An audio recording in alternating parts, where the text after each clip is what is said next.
When we say mitigation, land biosphere as a target of mitigation activity, the question of course can be how big a mitigation effort is needed. And we are talking about the future, and we're talking about mitigating global warming, or what is often referred to as bending the curve of temperature warming, and how big a mitigation effort would need, what your target is. So we'll look at a few ways of thinking about this. We are already familiar with the shared socioeconomic pathways that go with the representative concentration pathways, where the scenarios of SSP1 to SSP5 are shown here as multiple realizations of the models. As you know, SSP5 is the business as usual, and SSP1 is the sustainability scenario. And we are looking at degree C warming since the industrial period. So you already heard of targets of 2 degrees C or below, and if possible 1.5 degrees centigrade and below. And we already said RCP 2.6 considered is on going to put us on the most benign of those targets. And of course, we also remember that that's with a certain probability. The target would be remaining 2 degrees C below 2 degrees C with a 66% probability, for example. Okay. Once you have defined those targets, then you have to figure out when the mitigation has to start, how much mitigation has to be done, and so on. So you can see these bending of the curves here, starting sometimes around 2030 and sometimes around 2040 and 50 and so on, and it depends on which part of the mitigation activity is going to kick in. So looking in terms of carbon emissions associated with that, which we said can be looked at either in terms of gigatons of CO2 or gigatons of CO2 equivalent, where we include other greenhouse gases, or in terms of concentration. So when we did RCPs, of course, we looked at representative concentration pathways, even though the 2.6, 4, and 6.5 are the radiative forcing associated with those. So again, the various SSP pathways here show you that the turning around in the total emissions of gigaton CO2 per year have to happen pretty quickly, actually already in 2020, and we are already in 2021. Plus, we have to go negative to remain below 2 and 1.5 and so on. Okay, so this is a good way to looking at it, remembering that translating between total CO2 like gigaton CO2 and concentration is not an easy process, because there are uncertainties associated with the carbon cycle calculations involved, as well as the feedbacks, the biophysical and biogeochemical feedbacks associated with the carbon cycle there. Okay, so essentially where the carbon gets exchanged, stored, fed back to the climate, physical climate, and what remains in the atmosphere. So obviously, coming back to the land biosphere, energy use is going to be a major factor in these pathways as well. So this is looking at a combination of SSP colors, SSP1 and RCP 1.5, and so on. So these are exajoules in terms of primary energy, non-biomass renewables in exajoules per year going into the future, and the BECCS bioenergy and with carbon capture and sequestration. So as soon as you say bioenergy, that relates to land biosphere, and this is with coal continuing, but without carbon capture and sequestration, and these numbers are very different. You can see this is here 600, 500, and 200, so be careful about that. So this is from this paper. It's an indication of the mix of energies that would be needed. So you can see that in the higher emission scenarios like SSP5, the plume of renewables needed, especially BECCS, is going to go up quite a bit. Does it mean all the issues associated with BECCS have been resolved? Not quite. There are many assumptions that go into it, and there are many uncertainties that again come in terms of the competition for BECCS versus other issues like land use, water security, food security, and so on. But this message is fairly clear that the coal without CCS has to essentially completely disappear by 2050 as other renewables kick in. Okay, coal unfortunately is not done yet. It is still going up, as we will see later on. Another way to convert that into annual CO2 sequestration required by carbon capture and sequestration across the 1.9 watts per meter squared scenarios is to convert these into how much CO2 has to be taken out of the system.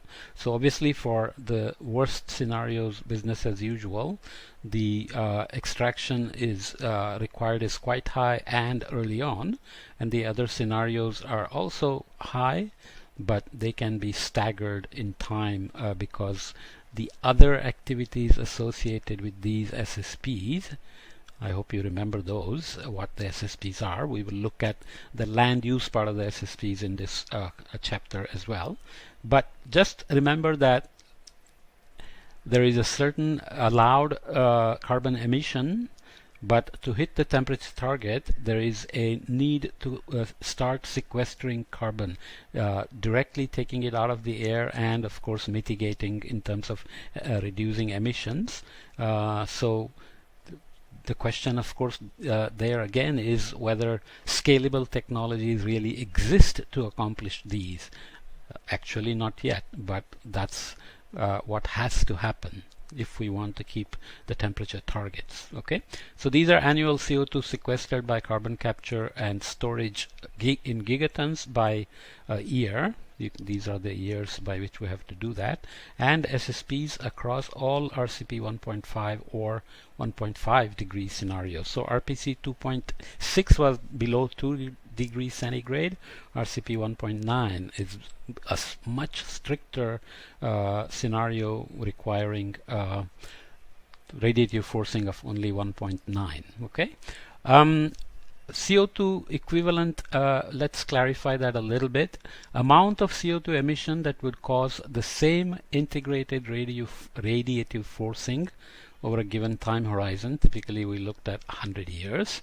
As an emitted amount of a well-mixed greenhouse gas or a mixture of well-mixed greenhouse gases. So obviously we are looking at equivalent CO2 emission by multiplying the emission of the well-mixed greenhouse gas by its global warming potential. That's what was giving us this equivalence over the time horizon. It doesn't imply exact equivalence of the corresponding climate change response, because the impact of CO2 on vegetation and so on is very different than that of, let's say, methane or N2O. So we have to be careful of that as well. We already defined global warming potential before. It's an index based on radiative properties of well-mixed greenhouse gases, measuring the radiative forcing of a unit mass of a given well-mixed greenhouse gas in the present-day atmosphere, integrated over a chosen time horizon relative to that of CO2. So the table makes it clear here, global warming potential for a given time horizon. We can look at 20 years, 100 years, 500 years, because the residence time of some of these greenhouse gases is multiple centuries. So we set CO2 global warming potential at 1 over all time horizons, and methane at short time scales is high, but if you wait longer, its global warming potential drops off because of the net effect in terms of feedbacks and so on. And over 500 years, it'll be down to 7.6 of CO2, whereas N2O starts at 289, increases from 20 to 100 years, or it's essentially the same over 20 to 100 years, and then drops off for 150 down to 153 of CO2 over over a 500-year time horizon. Why is this needed? Obviously, when we want to look at allowed emissions, it's better if we could convert everything into CO2 equivalent and just deal with that. Okay, conversion factors for carbon and carbon dioxide are often needed, because you will see that we are sometimes saying gigatons of carbon in the emission graphs, and sometimes we are saying gigaton CO2, and sometimes gigaton CO2 equivalent. That is simply related to the molecular weights. Obviously 1 mole of CO2 is 12 plus 32, so 44 gram CO2. So that corresponds to 12.011 gram of carbon, because that's the amount of carbon in 1 mole of CO2. So 1 gram of carbon then corresponds to 0.083 mole of CO2. You just divide here, and that corresponds to 3.664 grams of CO2. So that's how we convert between CO2 and carbon. Okay. The relation between emissions and atmospheric concentration obviously is not straightforward. So here we are looking at CO2 emissions in million tons on this axis here, and of course here again we are talking about CO2, not C. So if you want C, you have to multiply by multiply by 3.664, and concentration in the atmosphere. So this is the kind of Keeling curve extended backwards that we are looking at with ppm on this side, and this is million ton of CO2 on this side. So you can see that the relation is not linear, okay, because of the carbon cycle and the sources and sinks. Okay, keep that in mind. Maybe I should just also add quickly that the relation between CO2 increase and warming is also not linear because of climate sensitivity in terms of natural variability, also hiding the heat and releasing. For example, before about 1940, compared to this long-term baseline of 1880 to 2019, the global temperature anomalies were below the long-term average. They started to jump up and down, and then in the last few decades they have basically been warming, but not monotonically, because energy goes into the ocean, gets taken up by the land biosphere, goes into melting glaciers, evaporating the oceans, and so on. So the temperature doesn't increase monotonically, even if CO2 is increasing monotonically.